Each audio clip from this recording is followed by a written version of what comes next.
খুব সকালে ঘুম থেকে উঠে রাঙামাটির উদ্দেশ্যে রওনা হয়েছে। হোটেল থেকে বেরিয়ে একটা রিক্সা নিয়ে বিআরটিসি বাস কাউন্টারে চলে গেলাম। সেখানে গিয়ে দেখি বিআরটিসি কাঙ্ক্ষিত বাসটি আমাকে রেখেই চলে গেছে। আমার কিছুটা লেট হওয়ার কারণে আমি 7টার বাসটা ধরতে না পারাই সেখান থেকে ব্যাক করে আবার অক্সিজেনের উদ্দেশ্যে রওনা হলাম। অক্সিজেনে এসে সেখান থেকে পাহাড়িকা বাসের একটি টিকিট সংগ্রহ করে রাঙামাটির উদ্দেশ্যে রওনা হলাম। রাঙামাটির উদ্দেশ্যে যখন বাসটি ছেড়ে যাবে, পাহাড়ের আঁকাবাঁকা রাস্তা এবং পাহাড়ের যে অপূর্ব সৌন্দর্য সেগুলো আপনার চোখে পড়বে। রাঙামাটি এমন একটি জায়গা যেখানে পর্যটকদের পদচারণা সবসময়ই থাকে। পর্যটকদের পদচারণায় প্রায় সব ঋতুতেই মুখরিত থাকে রাঙামাটি। 3 থেকে 4 দিন হাতে নিয়ে আসলে বেশ কয়েকটি দর্শনীয় স্থান ঘুরে দেখা সম্ভব।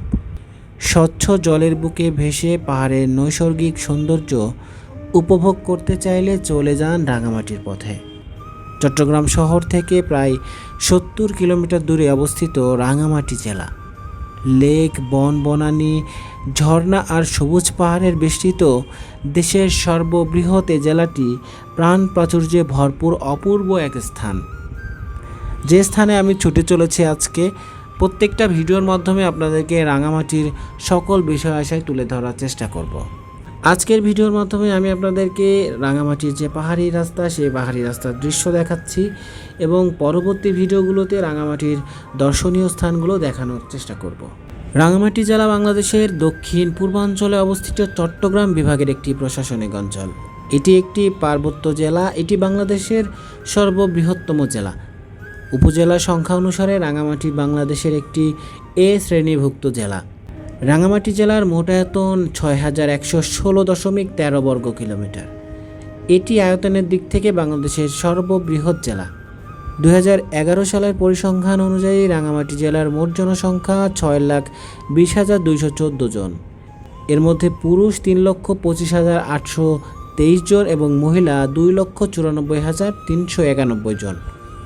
জনসংখ্যার ঘনত্ব প্রতি বর্গ কিলোমিটারে প্রায় 101 জন।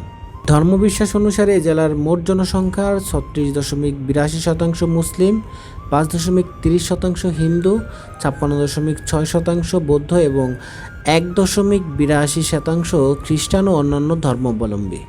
এই জেলায় চাকমা, মারমা, ত্রিপুরা, পাংখোয়া, সাঁওতাল, মণিপুরী প্রভৃতি মানুষের বসবাস। যাই হোক বন্ধুরা, এই পাহাড়ি আঁকাবাঁকা রাস্তা দিয়ে যখন আপনারা রাঙামাটির উদ্দেশ্যে রওনা হবেন তখন আপনাদের অনেক বেশি ভালো লাগবে। আমি যতই বলি না কেন, আপনারা এখানে যদি না আসেন তাহলে আপনারা কখনোই বুঝতে পারবেন না এর সৌন্দর্য কতটুকু বেশি। বন্ধুরা, আজকের ভিডিও ছিল এ পর্যন্তই। পরবর্তী ভিডিওগুলোতে আপনাদের রাঙামাটির পুরো বিষয়গুলো তুলে ধরার চেষ্টা করব। সে পর্যন্ত সকলে ভালো থাকবেন।